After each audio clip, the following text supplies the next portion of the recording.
At syempre, maraming salamat kay Kasin. Kasin, si Congressman Kasin ko yan. Oh, I'm very proud of you, Kasin. Siya po yung tumutulong ng walang video. Karamihan po yung walang video. Hindi. Ano naman yan eh. Hi everyone! Itong si Norman Inidoro ay pinagyayabang na meron siyang pinsang congressman.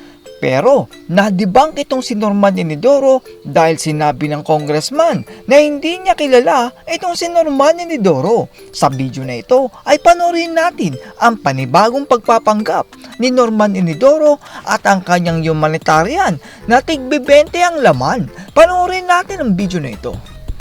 Nagumpisa ang video sa pagbibiyahe ni Norman Inidoro kung saan ay para daw yin-yang ang lugar. We are in Marinduque. So, let's see.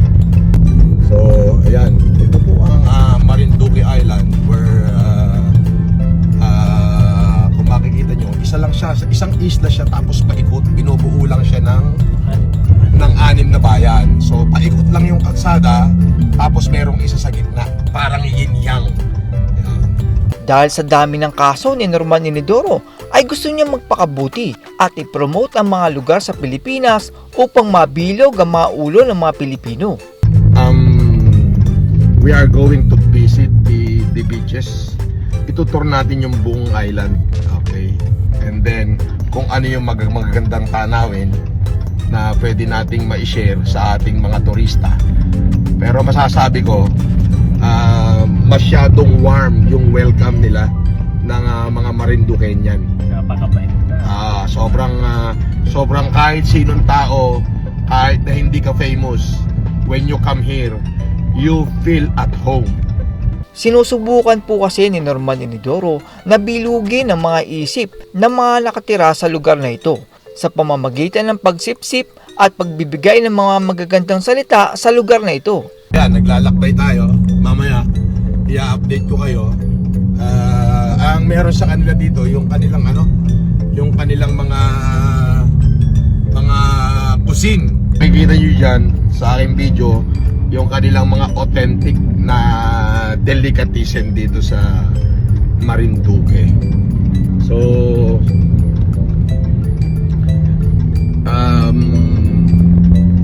sabi ko nga, hindi ko ba i-update ko kayo para doon sa mga magagandang lugar. Actually, para sa isang island, masyado na siyang civilized. All roads are asphalt and concrete. And then maluwaga. Kung titignan nyo, para sa isang island, 4 lane. Ang 4 lane ang luwag ng kalsada. At dito ay pinagmamalaki at ipinagyayabang ni Norman Inidoro na pinsan daw niya ang isang congressman. At syempre, maraming salamat kay Kasin. Kasin, si Congressman Reynaldo Salvacion. Kasin ko yan. Oh, I'm very proud of you, Kasin. Alam mo na yun. Huwag ka nang kumontra kung pinopromote ko na nga eh. Sa mga nagtatanong kung paano ko naging Kasin si Congre Salvacion, sa kanya na lang ho tanongin.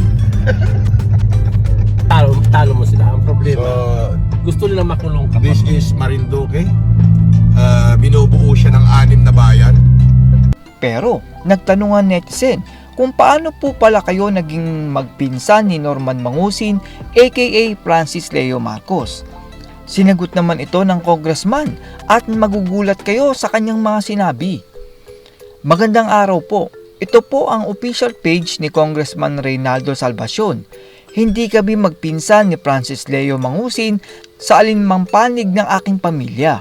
Kung binanggit niya sa kanyang vlog na magkamag-anak kami, iyon ay kanyang pansariling pahayag at wala akong kontrol sa anumang pipiliin niyang sasabihin sa kanyang mga live feed. Dumating na si Norman Inidoro para sa kanyang mga humanitarian at mukhang estudyante na naman ang kanyang target.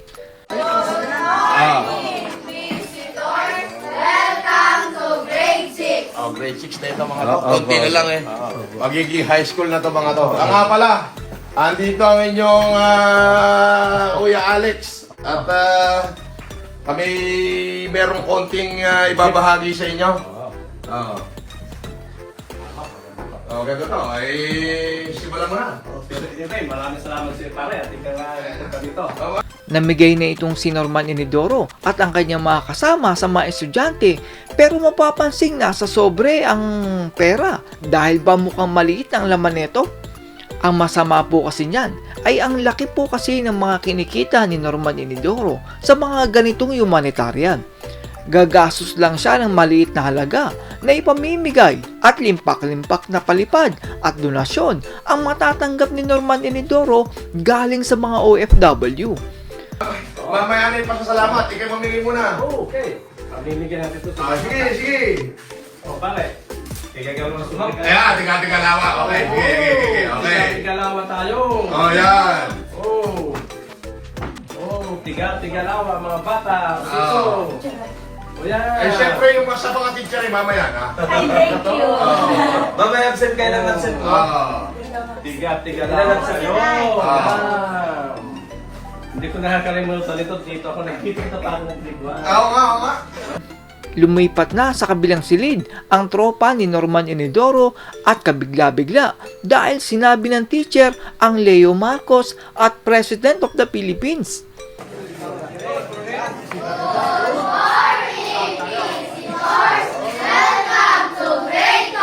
Oh, sige na. Ikaw na, mamigay mo na. Oh. Mga bata, magsisimagalat. Lagi tayo babalikan. Sir Alex at saka ni Sir Leo, Marcos, President of the Philippines. Welcome sir to PSB Castellano School. Thank you. O, diba? Saan kayo makakatulong? Pero ang gano'n ang absent mo? What? Ilan ang absent? Sarap. Absent ka, ma'am. Absent ka.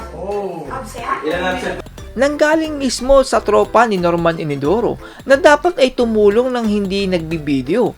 Pero ginagawa nila ito dahil nagpapalipad ang mga OFW dahil akala nila na itutulong ito ni Norman Inidoro. Hindi alam ng mga OFW na mas malaki ang kinikita ni Norman Inidoro dahil sa palipad. Nagpunta po siya dito para at least makatulong sa mga tao na nangailangan din dito. Marami pong natulungan. At yung mga tulungan na yan, hindi na namin pinamagkas dahil baka sabihin naman ng manonood na binubutis namin. At siya po tumutulong ng walang video. Karamihan po walang video. Hindi. Ano naman yan eh. Si Zero Cool, nakita mo naman. Ang dami niyan. Zero Paul, magandang sa iyo. Yan. Ito pa isa. Si Mark Martinez. Mark Martinez, shout out. Nasa US yan. Nasa US. Nagpalaki ka nito. Sa huli ay nagpicture ang lahat kay Norman Inidoro at hindi alam ng lahat na ginagamit lang sila ni Norman Inidoro para magpalipad ang mga OFW. Isa kasi itong tinatawag na poverty content. Yung bang mamumuhunan ng isang vlogger ng 5,000 pesos pataas tapos kikita sila via palipad ng mga OFW or sa mga views na nanonood sa kanila. Biruin mo ba naman, sa 5,000 pesos mong ipamimigay ay daan-daang libo ang iyong kinikita.